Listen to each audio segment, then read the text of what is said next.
Ng'ona bagambye nti munnange olunaku lw'eggulo wali wabaddewo okubanga basiibulula abayisiraamu gye bayite iftar dinner wali e Makerere Kavule mu maka g'ekibiina kya National Unity Platform oba giyite headquarters ez'ekibiina kya National Unity Platform. Era nno zasombodde abawanvu n'abampi abayisiraamu bonna abasinga obungi babaddewo mu bitiibwa byabwe era nga n'abakulembeze b'ekibiina kya National Unity Platform bonna abasinga obungi babaddewo okuba nga beetaba mu mukolo guno. Munnange nga bulijjo bazze bakikola naye ng'era tulina mangi nnyo nja kuba nga ngakuwa nkwaniriza bwetuula butuuzi kalira nywera. Yes, mu bantu abazze mwe mwabadde omwana mulenzi amanyiddwa nga Big Eye. Oyo nno ge mannya gakola ssente ku stage naye ng'amannya g'amatuufu ayitibwa Ibrahim Mayanja. Yaggiddeko era n'agamba n'akakasa nti keeyamala okuba nga ayanirizibwa mu famire ya National Unity Platform yagiyise famire nti kubanga abantu ba NUP mbo balinga famire mbu nga Mukama we yayamba ne bamwaniriza mu butongole ne bamwagala kati alya butaala kyayagala kyonna kyakola ku kitebwane kya National Unity Platform nti ne bamufuula omwana agamba mbu omukwano ogwo gwe yali talina. Big Eye agamba nti musanyufu nnyo era nti yeetegekera okuba nga abakola mu sho mbu sho egenda okuba nga ekola ki mbwe sho eno ejja kuba nga ekankanya buli omu. Agambye nti ayagala ba NRM bakirabireko nti omukwano gwo teyagufuna mu NRM. Yakolanga sho naye nga buli gy'agenda bamukuba obucupa ng'akola sho ng'abantu tebajja nti abantu kubanga baali bamukyawa nti yasalawo n'agenda kubanga alya ssente y'ekibi. Naye agamba nti Mukama yayamba ne bamwaniriza n'afuuka omwana mu ba NUP. Agamba nti yeetegekera era nti apulaninga nti ayagala akole sho egenda okwogeza bannayuganda ebirimi. Mbw'ayagala akole sho egenda okuba nga eyogerwako mu history ya shows za Uganda zonna nti kubanga kati amanyi amasannyalaze agayina mbw'amanyi buli kimu akirina ekyetaagisa support agirina mbu kasita principal avayo n'agamba mbu kikulu kyokka kupostinga mbu kasita principal avayo n'amupostinga ajja kuba buli kimu kiwedde ate mbu abaana ba Nuupu bamwaniriza era kati mbu talina kyatya. Ye mwana mulenzi Ibrahim Mayanja naye ng'amannya gakola ssente ku stage ye amanyiddwa nga Big Eye Star Boss. Yeewera era agamba nti musaale nnyo ku kitebe kya National Unity Platform. Agamba nti munnange era kati wali bamwanirizanga mwana nga muntu mukulu nti ebitiibwa byonna babimuwa mbu byataafunanga luli. Musajja watumbuka ate enjala emuttire mu nnyumba nga wagenda kushoba mukuba obucupa wafulumya oluyimba ne boogerera olwo naye kati mbu ne bwafulumya akayimba katrendinga bitya lwakuba support ayina abantu ba bulijjo mbu bamwaniriza bamulaga omukwano era nti buli gy'ayitira yonna yonna bagamba bayimba buyimbi taata jangu wano taata tuula wano elava eyo. Saagambye nti ajja kuba nga abakubamu omuziki mbuleka concert mbuleka ekivulo okusiiba ku ggwe byonna bitereere yeetegekera abenga akola concert mawuuno. Agambye eyo concert ejja kwogeza abantu ebigambo kubanga mbu ajja kukola concert etabangawo wano eno mu ggwanga Uganda. Munnange nga tuvuddeko eyo tuddeko mu bano abaakalondebwa maama njogere kindekeki abaakafuna ebitiibwa by'abaminisita mukulu Balam Balugahala. Nnaku lw'eggulo nabagambyeko nti yabadde agenze ewaabwe gye bamuzaala e Masindi okugenda okuba nga ate akolayo akabaga n'okuba nga asisinkana abantu wali ku Boma Ground. Abamanyi Boma Ground abamanyi Masindi. Boma Ground eri awo Masindi municipality awo wennyini kumpi awo wennyini era kumpi n'amaka w'Ababalamu Balugahala nawe si wala nnyo. So munnange yaniriziddwa mu bitiibwa nga we nabagambye. Ate lwaki nedda anti omwana w'okukaalo yabadde yatuuse atejjukira yagenda yekka ng'ali mu t-shirt ye ate n'akomawo ng'ali mu ssuuti nga lwaki tebamwaniriza. Munnange abasinga obungi badde tebamulabangako mu ssuuti.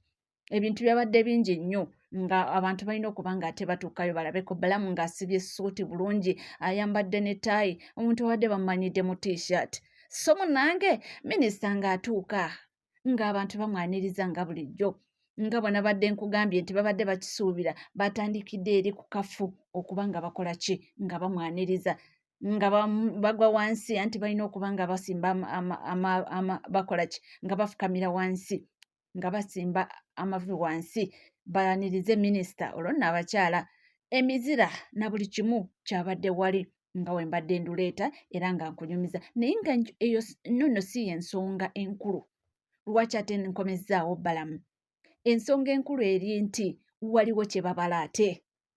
Jjukira nabagamba eno Masindi municipality omubaka aliyo wa FDC wa Forum for Democratic Change omwami amanyiddwa nga Joab Businge.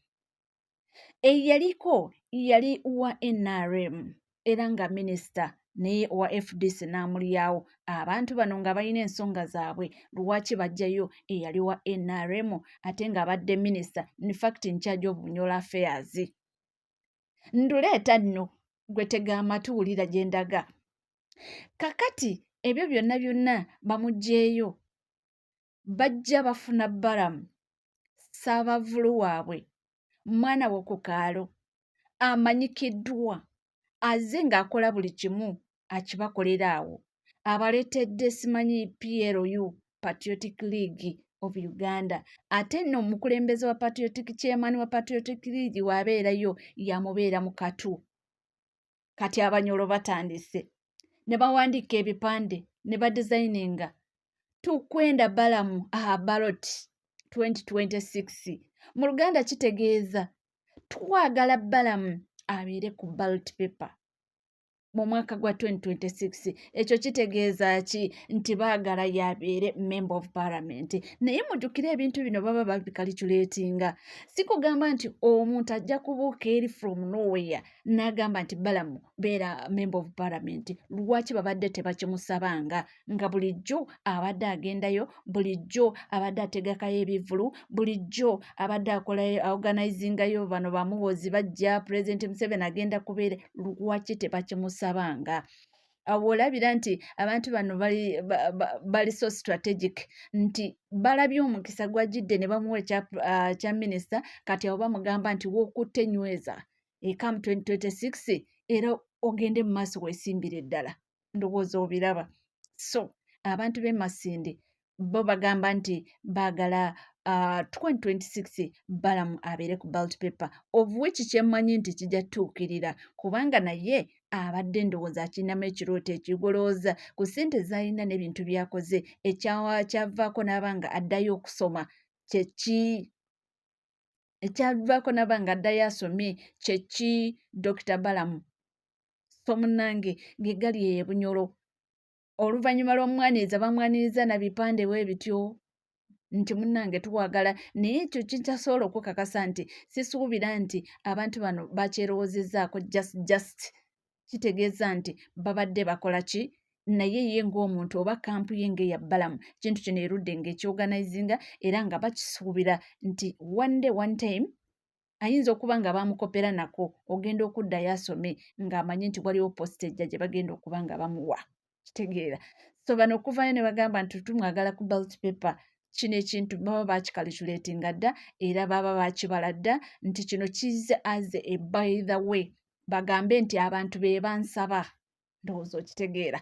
Nga tuvuddeko eyo tudde ewa mwana muwala Princess Sarah Katrina Sangalyambogo.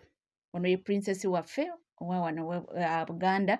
Mwana muwala akyali muto nnyo. Emisomo gye gyonna abadde agikakalabanyiza emitala w'amayanja era woba mujjukirako twamulabako awo nga bamutiikira nga graduatinga naye nga womumanyi nti akyali musaayi muto ate ng'ali shosho nnyo.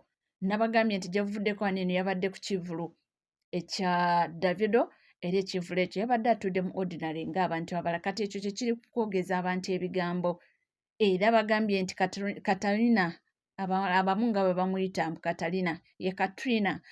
Katrina Sangalyambogo bagamba nti yakoze bubi nnyo atuula atya n'abakopi.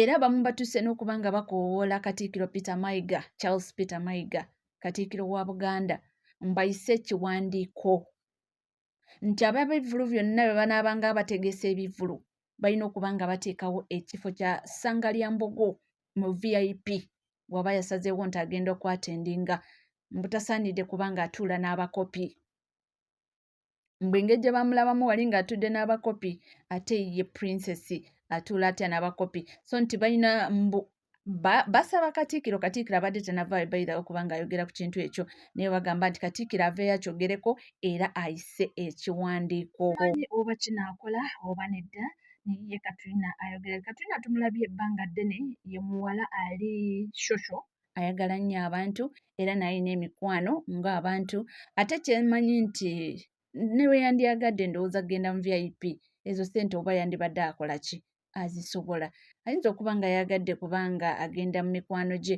era ndabyeko nga bakomplayininga nti n'abasirikale ababadde bamukuuma nga nabo bali mu leeye omwana ayinza okuba nga tayagala attention eyo ayinza okuba nga tayagala attention eyo kubanga abantu bonna bamutaddeko kamera buli kaseera princess wuuyo nga bw'obimanyi ndowooza omwana yeeyagalira simple life naye nze naawe tujja kuba nga tukomawo temuvaawo